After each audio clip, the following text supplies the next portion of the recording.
Escuelas de psicología hay muchas.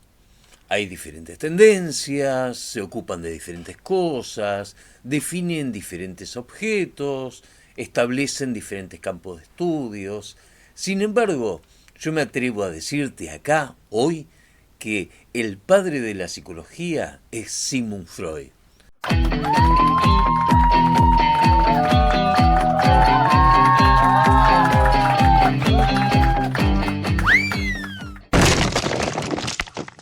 Bienvenidos, bienvenidas, ¿cómo les va? Estamos en el DAD, nuestro canal de psicoanálisis salvaje y al alcance de todos.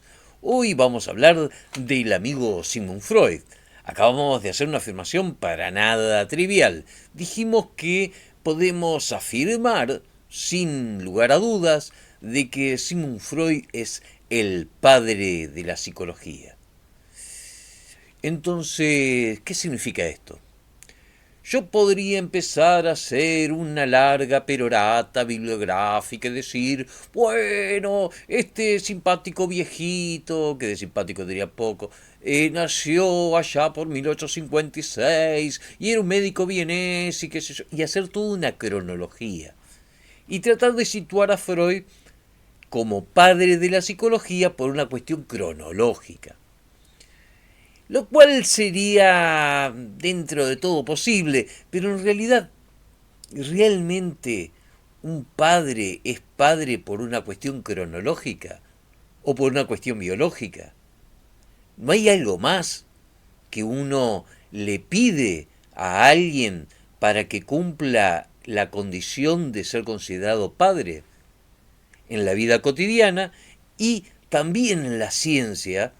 O, si ustedes quieren, la epistemología, que es lo que vamos a hacer acá, de una forma muy light, pero es epistemología al fin, uno debería exigir algo más para nombrar como padre de una ciencia, de un discurso científico, de una disciplina científica, si ustedes quieren, a alguien.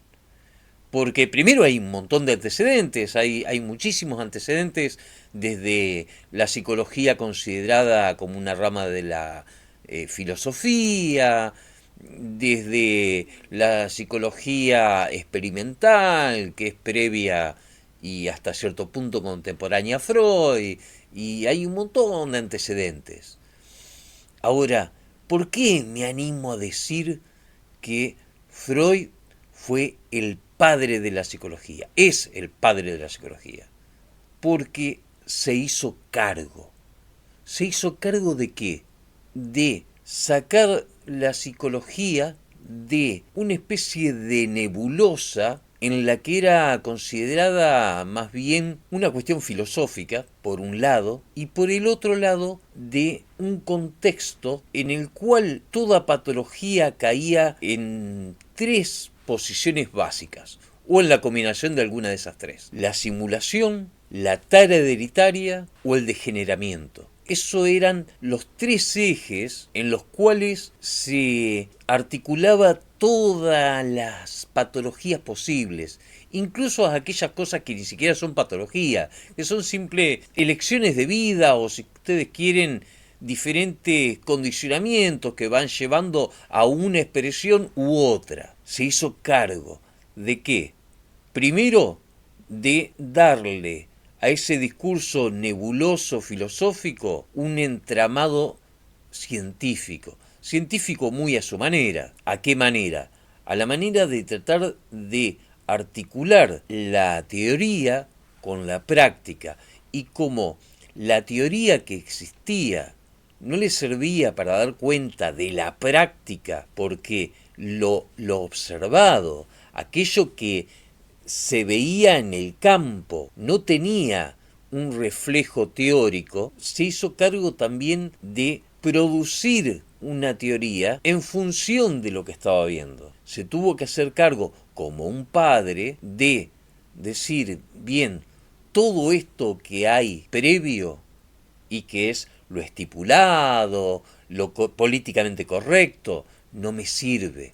No me sirve, ¿por qué? Porque queda todo esto afuera. Se hizo cargo, dijimos, de dos cosas. Se hizo cargo de tomar un discurso que era de pura palabra y llevarlo al campo de acción. Se hizo cargo de tomar ese campo de acción y darle más valor a eso que veía que a la palabra ya dicha, que a lo políticamente correcto, a lo preestablecido.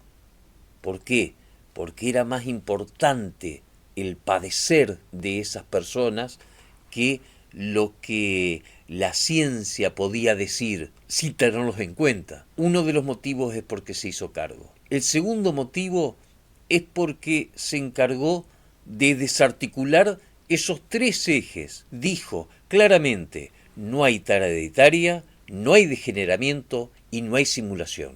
Rompió con un esquema que trataba de encapsular, embutir a las diferentes patologías dentro de esos tres posibles ordenadores. Rompió con eso, como haría un padre. Un padre tampoco permitiría que se le ponga una etiqueta al hijo y que el hijo tenga que responder esa etiqueta. De eso se trata, hacer de padre. Pero también, padre estoy jugando en el doble sentido de la palabra, porque es un padre y es un pater, es un nuevo patrón porque reordena toda la situación, reordena el discurso y lo somete a la realidad y le da prioridad a la realidad, y al darle prioridad a la realidad le da especial énfasis en de ninguna manera restringir los diferentes pareceres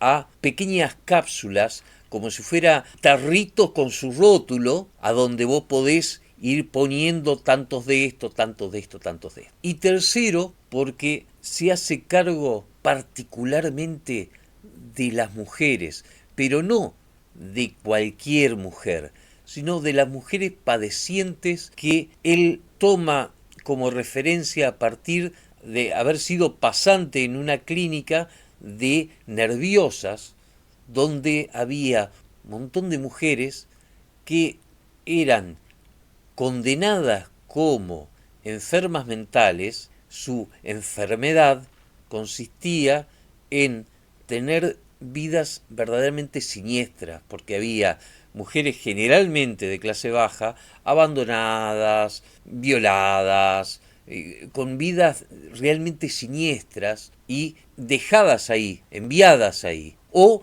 la niña de clase alta o media alta que era una niña problema y por lo tanto terminaba o escapándose de la casa o desde la misma casa enviándola ahí. Son esos tres motivos. Como un padre se hace cargo de poner la palabra en su lugar y que de la palabra nunca supere a la realidad, nunca sea el discurso una referencia superior a la realidad, y dentro de esa realidad resitúa, reordena los conceptos que restringía una expresión de la realidad psicológica, que son todas estas patologías diversas, y ya les digo, muchas que ni siquiera fueron patologías, simplemente eran elecciones de vida que no encajaban en la sociedad. De una piba que no quería vivir con 15 años con un marido de 74 y que estaba presa entre los mandatos familiares, los mandatos sociales y los dos padres, el padre, vamos a decir, de su familia, el padre que era su marido, el tercer padre que era la sociedad avalando esto. O sea, es padre también porque rompe e irrumpe en un patriarcado que no sirve, en un patriarcado que oprime, que condena, que sojuzga en base a certezas que no tienen ningún tipo de asidero. Y en ese contexto, él se hace cargo. ¿De qué manera se hace cargo? Diciendo, bueno, acá no hay simulación, acá hay trauma real, acá hay algo que pasó. Estas niñas, mujeres, no son nerviosas, sufrieron, padecen, de eso se hizo, así se hizo cargo. Por eso se puede decir, y puedo decir, y lo digo, que Freud fue un padre de la psicología. Bueno, el videito es cortito porque es introductorio y espero que le guste mucho y ya vamos a venir con mucho más psicoanálisis salvaje para todo el mundo.